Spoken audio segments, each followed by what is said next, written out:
Oi galera, tudo bem? Eu sou Raquel Vale, você está no Oficina News e hoje a gente vai falar sobre um tema que está bem polêmico e bem atual, que é sobre o racismo nos Estados Unidos, a supremacia branca.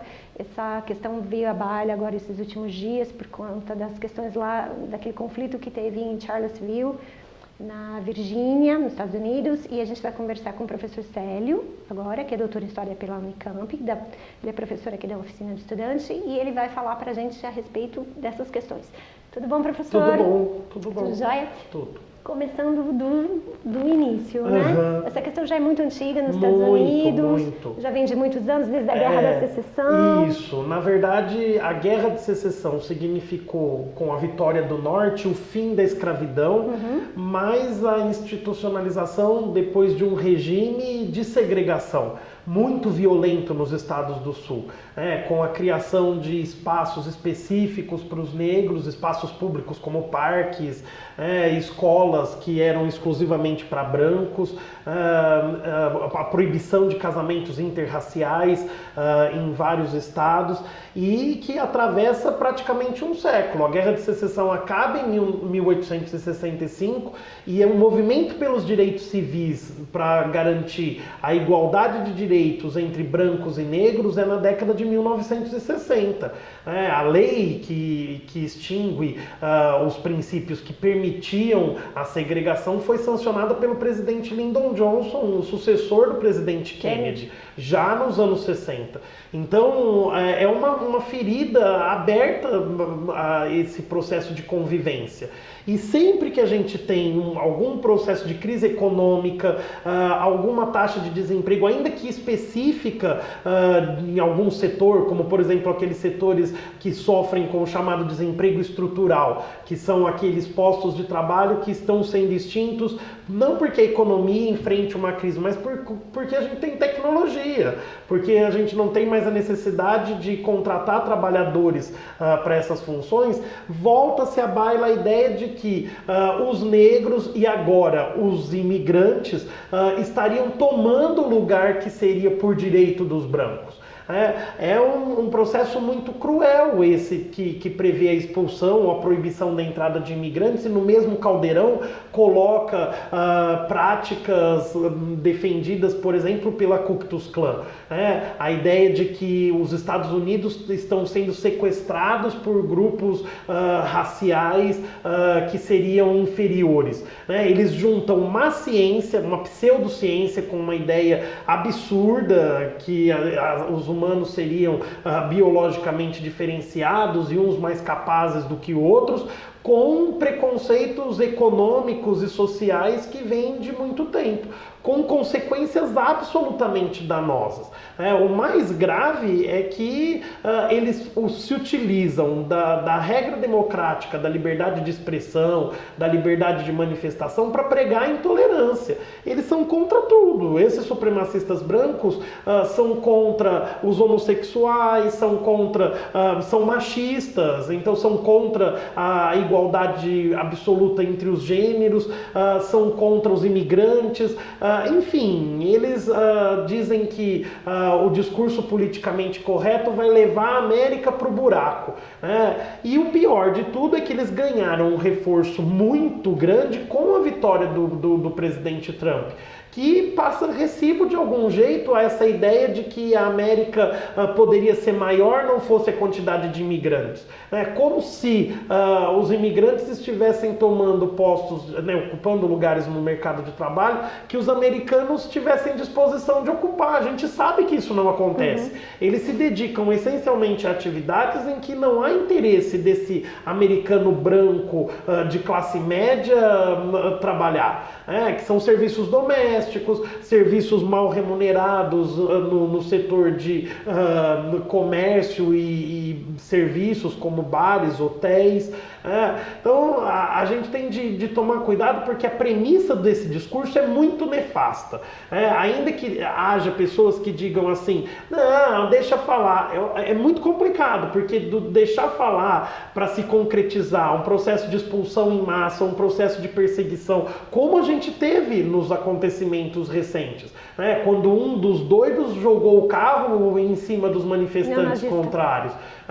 A premissa é muito ruim, porque não reconhece a humanidade, né? Não reconhece nenhum tipo de laço fraterno, não reconhece nenhum tipo de direitos iguais. Reconhece, na verdade, o direito que os brancos teriam de serem privilegiados em detrimento dos demais.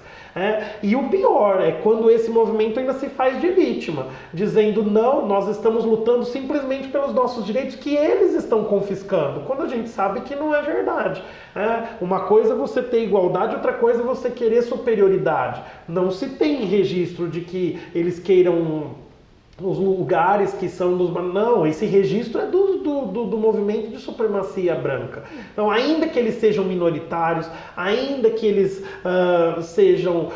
não tenham condições, por exemplo, de eleger um presidente sozinho, eles fazem barulho. E quando um presidente americano que deveria juntar o país, que deveria lutar contra qualquer tipo de princípio segregacionista, qualquer princípio discriminatório, acaba sendo leniente na condenação dessas práticas de discriminação, a coisa fica muito grave. Eu não partilho da ideia de que os Estados Unidos estejam próximos a uma guerra civil, como um estudioso disse, há 32% de chance deles reviverem uma guerra civil. Não acredito sinceramente nisso. Acho que eles são uma democracia bastante consolidada. Mas a gente não pode também tolerar o intolerante. É um dos paradoxos da democracia. Vai tolerar quem defende de alguma forma solapar as bases da democracia? Há limites. Há limites. Então, uma simples condenação mais veemente por parte das autoridades já inibe esse pessoal de reuniões públicas, de canais em redes sociais, mas não acho que a gente possa tolerar o tipo de premissa que está na base do discurso deles. Uhum. Professor, em relação ao vestibular, você acha que esse tema pode ficar especificamente de que forma? Dificilmente a gente tem uma pergunta sobre acontecimentos tão específicos do ano, mas é importante que o aluno fique atento ao processo da Guerra de Secessão e de algum jeito a cisânia que ficou entre os antigos Estados Confederados e a União. É um episódio que evidentemente não está superado na história dos Estados Unidos. Vide as disputas em torno das estátuas, se deixa a estátua do General Lee ou se tira a estátua do General Lee, se podem ter símbolos dos confederados espalhados em monumentos ou se não pode. É importante então que ele conheça um pouco da história do movimento da Guerra de Secessão e o movimento pela luta dos direitos civis nos anos 60, com os protestos contra uma legislação nitidamente segregacionista, mesmo depois da Declaração dos Direitos Humanos da Organização das Nações Unidas, que é sancionada logo após a Segunda Guerra. Certo. Última pergunta, professor. O senhor acha que depois de tantos anos a gente teve os direitos civis com Martin Luther King, depois teve o presidente Obama, ainda vai existir lugar no mundo para essa disputa de Yankee, de sulista? Você acha que isso ainda vai se perpetuar há muito tempo? Era para não ter, né? Depois da eleição do presidente Obama, a gente até chegou a acreditar que de algum jeito estava superado. Mas é algo muito resistente. E no fundo, é a maldade pela maldade. Aquelas imagens de crianças pequenas vestidas com roupinhas de Ku Klux Klan, que não tem nada de engraçado. Aí é um processo educacional, não de uma educação formal, de conhecimento técnico das ciências da natureza, da matemática, mas um processo de educação no sentido da ideia de direitos humanos. Enquanto isso não tiver claro, e o pior, enquanto tiver gente que acha que direitos humanos é só um discurso politicamente correto, nós temos muitas dificuldades.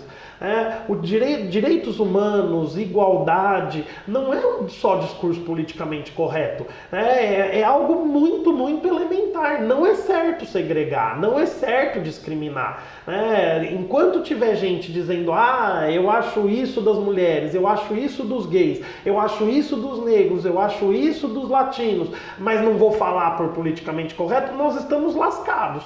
Porque a pessoa não internalizou que não é por conta de uma repressão a esse discurso que não pode falar. Porque, na verdade, é um discurso absurdo, que, como eu disse, tem uma premissa absolutamente equivocada.